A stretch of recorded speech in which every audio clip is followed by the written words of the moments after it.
In this first chapter, we're going to be going over a lot of the foundations and key terminology that we're going to be using the rest of the semester in anatomy and physiology, as well as terminology that you will see over and over again in anatomy and physiology too.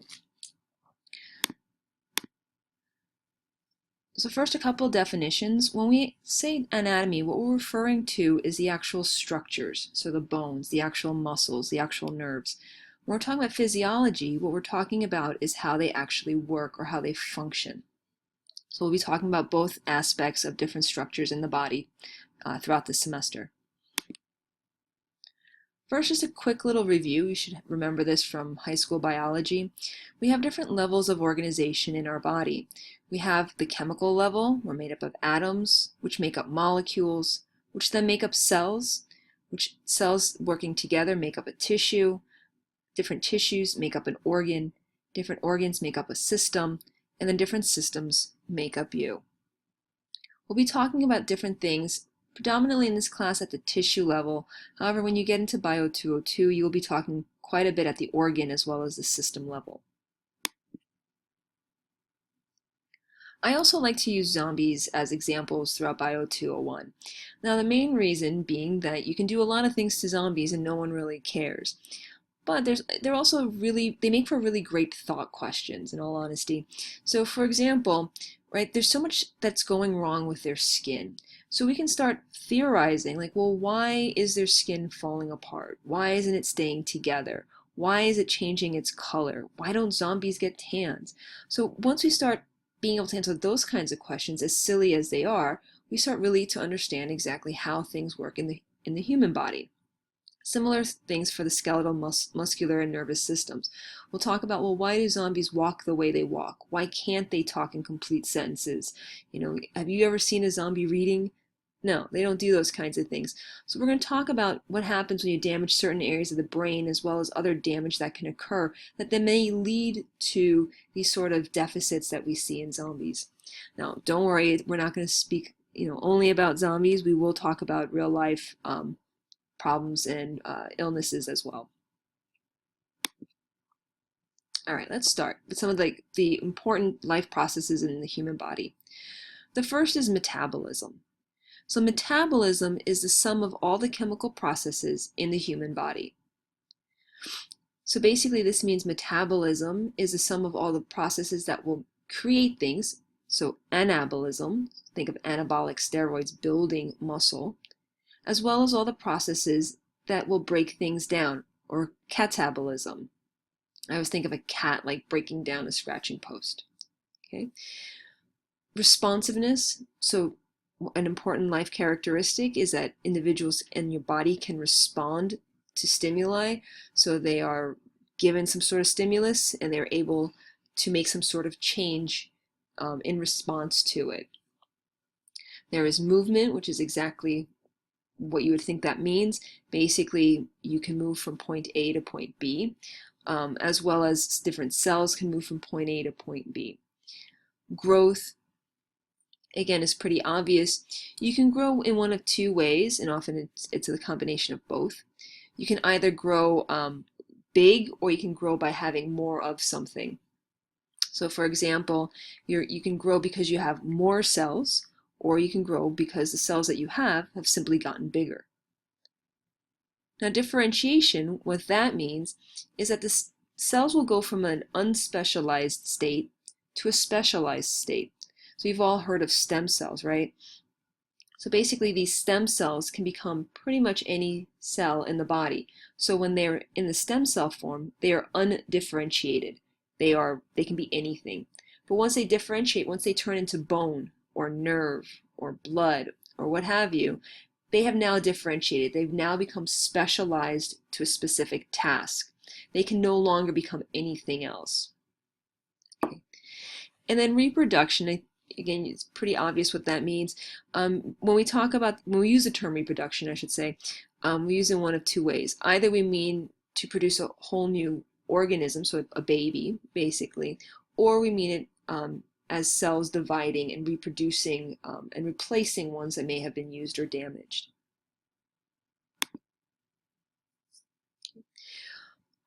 Your body is going to operate on the a tenet of homeostasis. So it's a condition of equilibrium where your body is basically trying to maintain a fairly regular balance and a fairly regular state.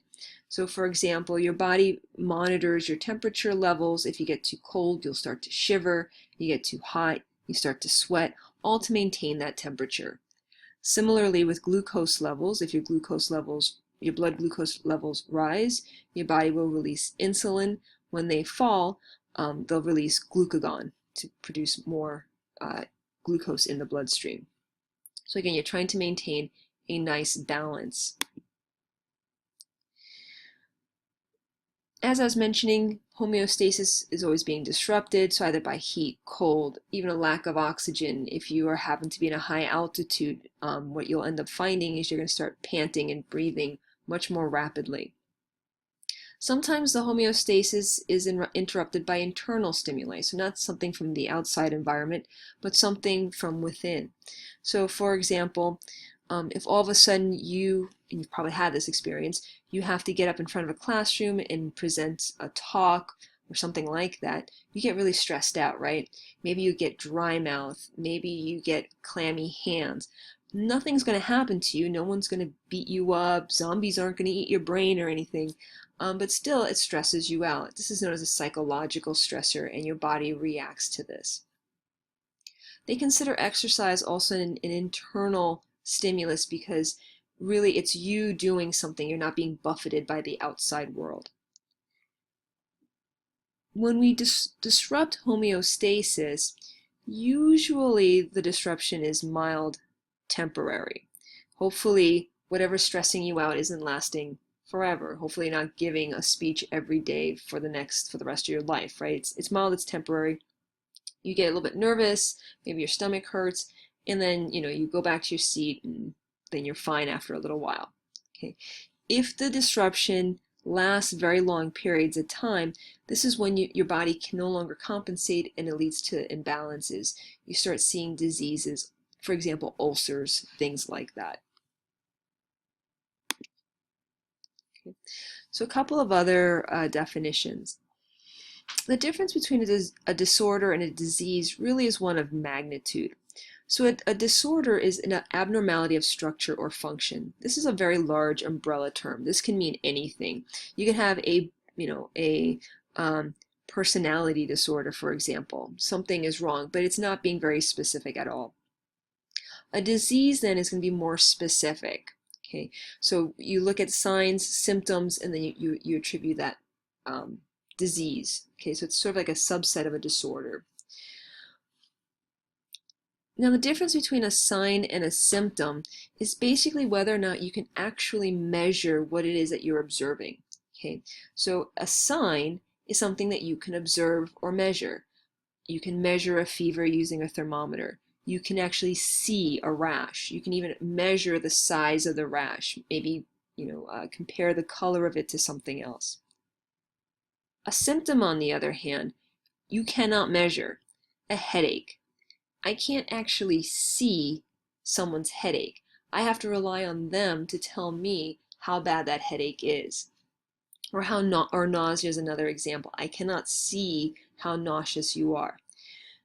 The thing that also goes into the term of symptoms is that they are subjective.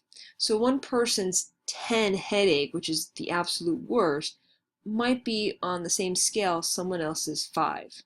So it's very subjective. Unlike a sign, if the thermometer says 100 degrees Fahrenheit for this person, it'll work the same way for everybody.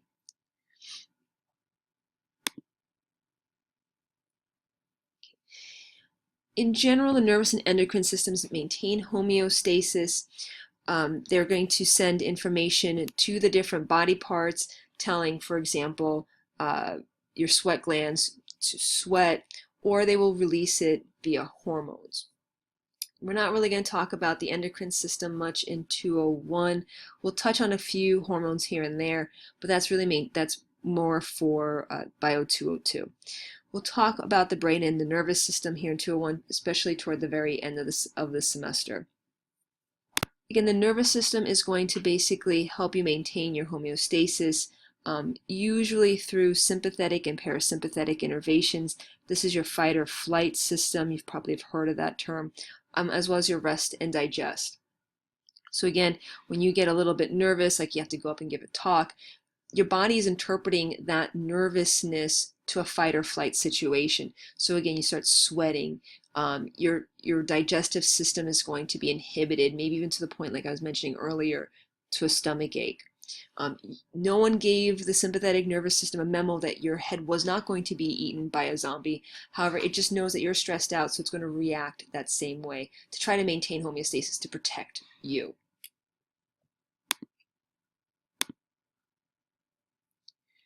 We do have feedback systems, and these feedback systems are composed of 3 different components: a sensor, a control center, and an effector. So basically the sensor is going to be something that is going to pick up on change, some sort of stimulus. So that could be anything from heat, cold, light, dark, whatever it is. Okay. It then sends that information to a control center, usually your brain or your spinal cord, and some very fast reflexes.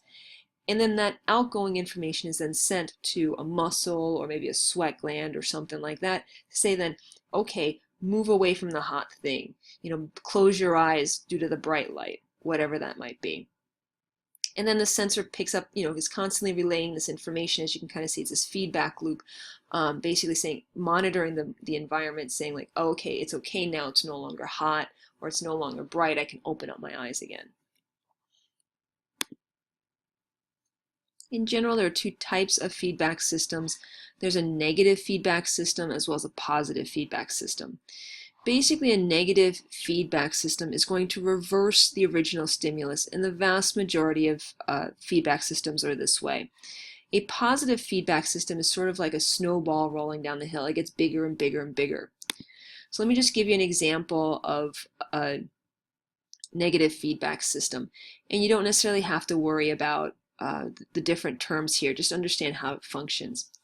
So we have a region of the brain, we have a region of the brain called the hypothalamus, and that's going to release a hormone, which affects another part of the brain called the pituitary gland, which also releases a hormone, which then affects a target gland. That target gland releases a hormone, which then feeds back and inhibits the release of hormones from the hypothalamus as well as the pituitary. So in this case, that's considered a negative feedback loop. Once you get to a certain point of that third hormone, you no longer need to produce more of it, so it feeds back to shut off the production. If levels drop, that inhibition goes away and it'll start back up again.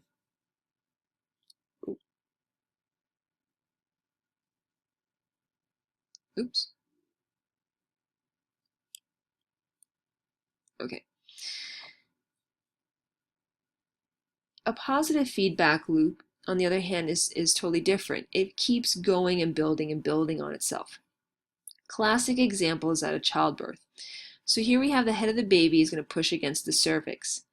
This sends information from the cervix to the brain to release oxytocin. Now oxytocin enters the bloodstream and it causes contraction, which pushes the baby's head toward the cervix. Baby's head pushes against the cervix, it sends the information to the brain, more oxytocin. More oxytocin, more contractions, more oxytocin. So this keeps going on and on and on until the baby is born. So and then there's no more pushing on the cervix, and that positive feedback loop stops.